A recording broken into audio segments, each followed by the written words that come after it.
Welcome mages to today's video. Today we are going to go through some really cool budget decks. The new set, as we know, the Lost Caverns of Ixalan has dropped onto MTG Arena, and when a new set drops I like to put out some real budget decks. For all you players that love playing budget or just want to play something a bit different, new players, beginner players, these decks are perfect for you because you don't have to craft any rares, any mythics at all. These decks, all 5 of them, are just common and uncommon cards that hopefully you will find a little bit easier to craft. So once you've seen all the decks, let me know in the comments below which one you would like to see some gameplay of first. Put down there which is your favourite one. When I do the gameplay of the videos, I'll be going through some upgrades for them as well. But these decks now are ready to view play straight away. So without further ado, let's get to having a look at these really cool 5 zero rare decks. So let's start off with one that has been asked for a lot. Dinosaurs are very prevalent in this new set, of course, and everyone has noticed that the new Dino deck is full of so many rares. So I've got a deck for you here with 0 rares that is a good starting point for you to play. Now the Dino deck is a very creature heavy deck. As you can see, we have 31 creatures in this deck, and then 3 sorceries, a couple of artifacts, then 24 lands. CMC average just over here of 2.6, and let's get a look at the deck. So here we are. This is our Dino Gruul deck. Even though we're only using common and uncommons, we still get a lot of sweet cards for this deck. Let's start off with the first one, the 1-drop, Ixalli's Lorekeeper. It's a 1/1. It can help us ramp into something if we need to, or get maybe a turn 2, 3-drop or anything like that, which is really good if we can get this in there. Now, it can only have 1 mana of any colour to cast dinosaur spells or activate abilities of dinosaurs. But as I say, we have 24 dinos in a deck. We're not fully dino, we do have some beasts in there as well, but dinosaurs 24 in total, and that's more than enough. There's some other cards in here that will, creatures as well, that will do well with dinosaurs, as we will see as we go through the deck. Belligerent Yearling is in here as a 4-off. Trample 3/2 for 2 mana, so above the stats already. Trample is brilliant. When it enters the battlefield under control, you may have belligerent base power. When another dinosaur enters the battlefield, just become its base power equal to that creature's power to end of turn. So the way that works for any new players, if you do drop in, so 3/2, if we drop in potentially the Earthshaker Dreadmaw, that power is a 6/6, then the Belligerent Yearling can get that 6 power. That is the way that card works. The same if we drop something like Giant Cindermaw, another card that has trample as well with the 4 power. Belligerent Yearling would then have 4 power with trample, and it's just a really cool 2-drop for the deck. We then have Burning Sun Cavalry. It's a 2-tour. Now this isn't a dinosaur, but it has a dinosaur effect. So when it attacks or blocks while you control a dinosaur, the cavalry gets +1/1 till end of turn. So it becomes a 3/3 for 2 and just works very well with dinosaurs. Then we've got Itzquinth, Firstborn of Gishath. Probably butchered that name. 2/3 with haste. When it enters battlefield, you may pay 2 when you do target dinosaur controls deal damage. So it could be a potential kill spell, this one. It is legendary. We have 3 of them in there. If you want to be aggressive and you want to be attacking in, then play this without having to pay 2 for that ability. But late game, this potentially could not be a bad card either, where you might be able to do damage to some other, opponent's creature or something like that. We then have the Cindermaw, like I just spoke about, showed you briefly this one. 4/3 with trample, 3 mana as well. That is a system message coming up. But yeah, 4/3 players can't gain life, so it can help us, in a little bit where life gain decks. There's a lot of Orzhov decks that gain life and everything like that. And this can stop that. We've got this in there as a 2-of because obviously not everyone plays life gain. But still, a 4/3 trample for 3 is sweet. And talking of sweet, Scytheclaw Raptor was one of my best uncommon and commons in the set for me. Whenever a player casts a spell, if it's not their turn, 4 damage to them. Put 2 of these on the field, 8 damage to them. Absolutely brilliant. Controlled nightmare, this card. And we're putting the Raptor in there, of course, for a sweet 4-of. We then go to Kincaller, a 3/3. Ends the battlefield, you may reveal a dinosaur card from your hand. If you do, 3 life, so gain a bit of life. Sweet against the mono red decks, anything aggro. And then just a reprinted Thrashing Brontodon is in there as a 1-of. Destroy target artifact charm. And if you feel like you're coming across a lot of those type of decks, maybe try adding an extra one of them in there. And a dino that might have been forgotten about is Rampaging Geoderm. Trample haste 3/3. Whenever you attack, target attacking creature gets +1/1 to end of turn. We don't run battles, but we can actually target itself. It's just any creature, it's not target another, which makes this a real good beatdown creature. And then at the top end, Earthshaker Dreadmaw, 6/6. Great if we can get the Belligerent Yearling on and give that 6 power. But this can potentially draw us a lot of cards. Ends of battle, draw a card for each other dinosaur. 6/6 with trample. Like I see a bit of a theme in here. Trampling dinosaurs in this deck. And this can be really sweet. And, you know, late game can draw us some cards into what we need. Now, other cards in the deck, Triumphant Chomp is good with dinosaurs, 2 damage, but then you can do equal to 2 of the greatest power among dinosaurs you control, whichever is greater. Works very well with the deck. Saheeli's Lattice, enter the battlefield, discard a card, draw 2 cards, more card draw for us, and then can turn into an artifact creature dinosaur, where X is the power, equal to number of exile cards used to craft it, and to craft this with 1 or more dinosaurs +5. So just in there as a cheeky little 2-of as well. This, like I said, this is a real heavy creature deck. Land base, very simple, forest, mountains, and then we have a couple of draw cards in the Hunter's Maze and the Furnace, and then we're going Rugged Highlands. Although it comes in tapped, we've got, you know, double green, red, green. We want to be able to, you know, try and get these red, green there as well, try and get the multicoloured lands in. And if you're not upgrading these decks, now, if you've already got the lands, like I say, lands are the first thing you upgrade in these decks, so get the lands that tap for both colours and potentially might not come in tapped as well. That is a good way to upgrade this, but hey, you can have fun with this deck. It's dinos and it's a 0 rare, so you can definitely, if you want to have fun with dinos but been missing out because of all those rares, this is your starting point and then just build on from there. Now, a budget deck that I've found to be quite powerful. It's Caves. Caves is really good. Now, this is the thematic around it. We've got caves in Ixalan. All the lands, caves, basically. We do have so many of them, but just have a couple of forests in there. But hidden nursery, we've got all these different types of caves, and they're all common and uncommon, which makes it really cool. And although there is some rare caves as well, you can still build a very viable deck without that. Now, the idea of this deck is to get value out of the caves. We've got cards like Glimpse the Core that can return a cave card from the graveyard to the battlefield, because all these caves have 5, sacrifice it and then discover 4. Then you exile cards from the top of your alignment to exile a non-land card, 4 or less, cast it without its mana cost. Now then that would obviously go into the graveyard, and then you've got Glimpse potentially to go and get it back as well and do it all again. Card that works very well, the 2 enchantments that are amazing in this. Bat Colony, ends a battle, create a 1/1 bat for each cave meant to cast it. We usually get 3 for that all the time, and then whenever a cave enters the battlefield, and we've got a lot of caves, we've got a lot of caves in that, 24 caves out of our 26 lands. We'll be triggering that and then going to put 1/1 counters on target creatures. Spelunking, ends the battlefield, draw a card, then we put a land card from your hand on the battlefield. If you do put a cave, 4 life, great, because we're a slow deck. This is more of a mid-rangey sort of deck. Then the land you control enter the battlefield untapped, which is brilliant for us budget players because most of these lands all come in tapped and then they don't. So that is a brilliant card. Now, a card that in practice, this has been amazing. Now, it's a spirit, ends the battlefield, you may return an enchantment and control to its owner's hand. If you do, you gain 3 life. Yeah, we'll return Spelunking. We'll get to draw another card, potentially gain more life. We'll play another Bat Colony and just amass creatures, amass those bat tokens. For me, I'm actually thinking that this needs to be a 3-of now, and maybe drop one of the Colossus Sky Turtles. Please give that a try if you can. I think that is what I want to do with the deck after testing how good this has been with 2, and then just replaying Bat Colonies has been amazing, absolutely amazing. So we're doing lots of other stuff. Like I said, the Kami can come and get that back. We got Scampering Surveyor that can go and search us a cave card, put into the battlefield tapped, but if Spelunking's on there, it goes in untapped. And then the Leech. Now, the Leech costs 1 less to cast for each cave you control, and each cave card in your graveyard. Big 5/5 with lifelink can sometimes easily cost us 1 mana. Even if it costs us 2, 3, it's still way above the stats to get that 5/5 lifelink in there, and can be a brilliant finisher.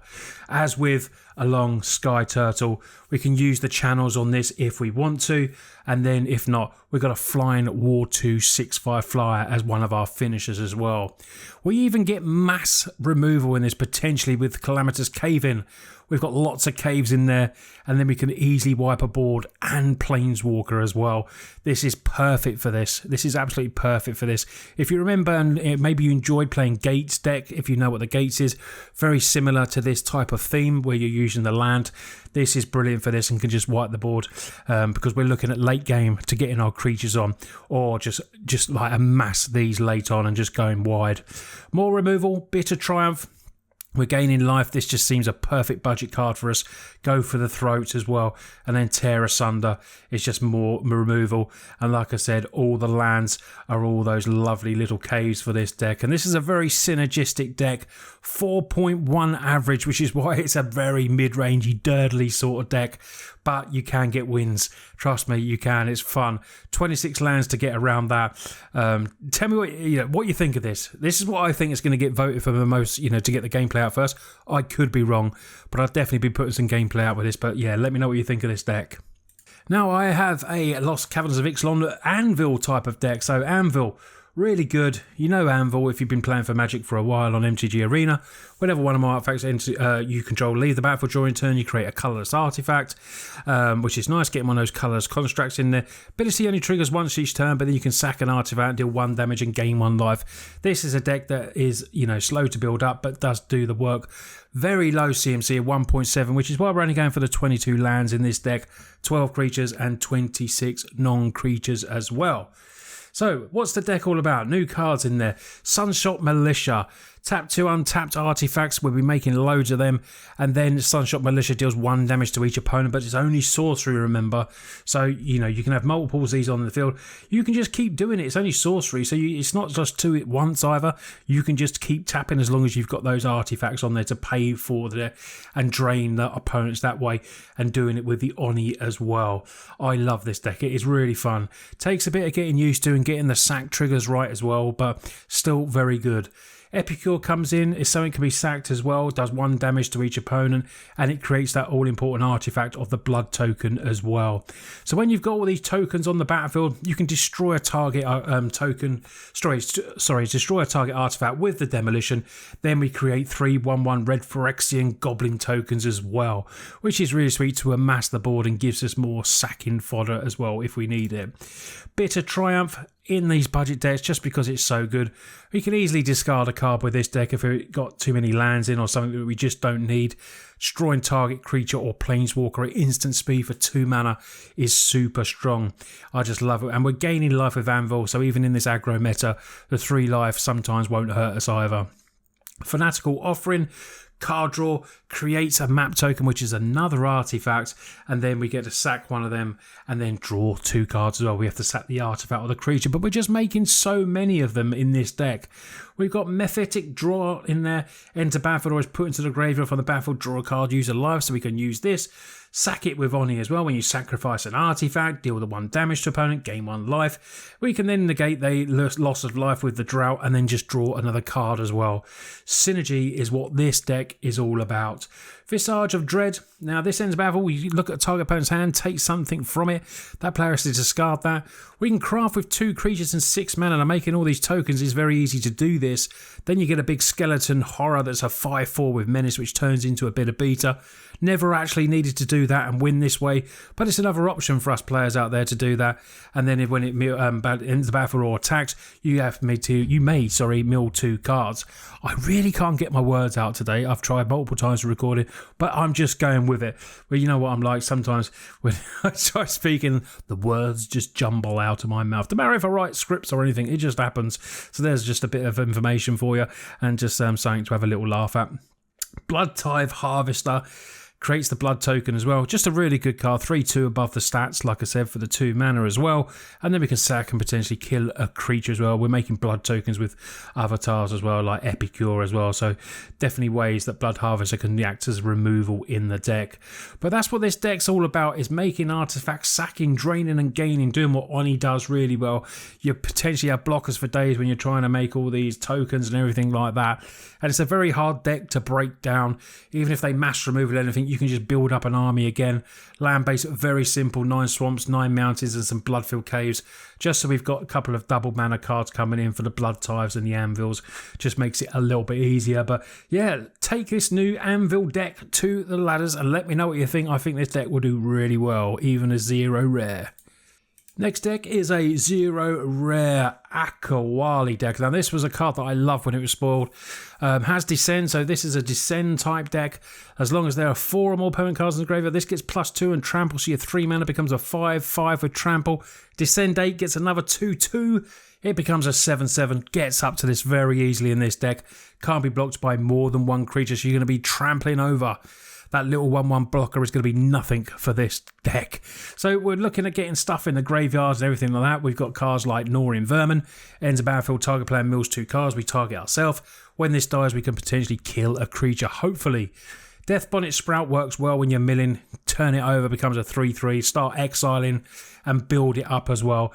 Really good, this little hulky fungus that can just take over a board and get bigger and bigger. So more ways to get into the graveyard. Undead Butler, milling 3 cards. It really is a way to get this up. It's all about getting Ixalli up to that Descend 8 and then just trampling over with our big fungus and attacking with it. So that's why we have cards like that to do it. Invasion of Amonkhet is the only splash for blue, but it does mill 3 cards and then make an opponent discard and draw a card, then can flip into Convert, and then we could potentially put, be a copy of any creature in a graveyard, so can be opponents as well. So this just for me was really worth splashing the blue for. Does make it a little bit harder with the lands, but we've got, we're a mid-rangey sort of deck here. The CMC's 2/3, lands 24 I still think fine. 25 creatures and 11 non-creatures in this deck. And I feel like even just splashing a little bit of blue with the Dismal Backwater as well. It's not essential in the deck, but I feel like it works very well and gives us another type of win con with the Convert as well.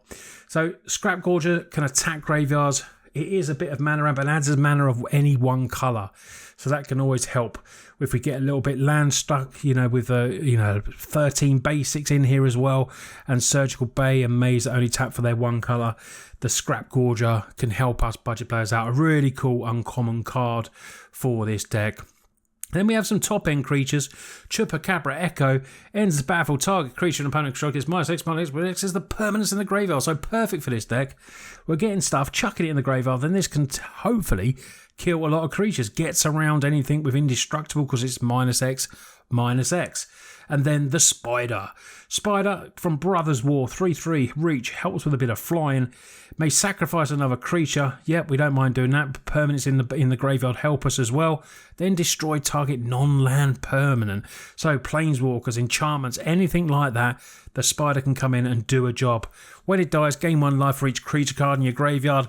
If you do exile it, we can have a lot of creatures in there as well. We've got 25, so that could be a big life swing as well. And it's a 3/3, so very decent on this.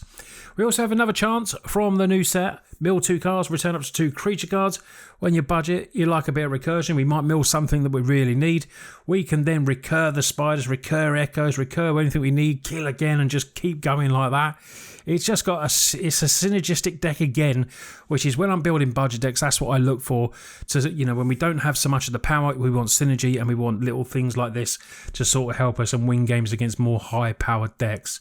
Only other cards in the deck we're going to talk about is Go for the Throat, a little bit more removal, and then Seed of Hope, another mill type card, but we may put a permanent card from the mono cards into our hand, and then we gain a bit of life as well. So 4 of these in there, we can potentially get something back as well.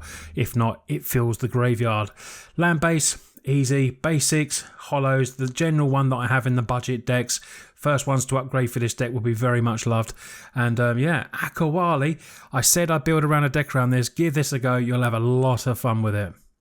So the last deck, and I want to say thank you for staying to the end of the video, and don't forget to put down below which of these decks you want to see first. And if you want to get any of these decks in paper, check out my sponsors, Card Market. They can get all these cards for you. Just go and have a look at that site, largest marketplace for cards in Europe. But please check them out for me, it really does help support me. So, explore Merfolk. I thought maybe in budget this couldn't do much, but it really can. It's fun. Now, when you add rares to this, it becomes a totally different, stronger deck, but this can still work with the synergy that we've got in there. So we have the Scout in there. When it comes in, it explores. But really what you want in there first is your twists and turns. So when a creature enters the battlefield, if you explore, you scry one, then explore. So that really does help with the explore mechanic. This is a very, very sweet card. We've got more creatures coming in that explore. River Herald Scout comes in, explores. And it just really works in conjunction with Anvil, Current Conductor. So whenever a creature you control explores a land card, you put the land card from your hand in the battlefield tapped. Whenever a creature you control explores a non-land card, you get to put a 1/1 counter this and just keep building it up. So you're getting benefits for lands and you get benefits for everything else and just build up your Anvil. A really sweet Simic card. More in there. This is cool. Merfolk Scout comes in whenever a creature you control explores. This gets +1/0, can't be blocked this turn. You can explore a couple of times. I'll tell you what, smacking for 4/4s each time with no blocks available, this can actually take over a game and win for you. So definitely one that they will definitely want to remove, which is why we run 3 slip out the back to protect our big creatures like Anvil and mainly the Merfolk Cave Diver, because the unblockable is good and a way to get through Planeswalkers and just, getting us wins. Then we got Waterland Scout, ends the battlefield, create a map token. It's a Merfolk, so still on theme. If we can get, to explore on this, it's really cool as well.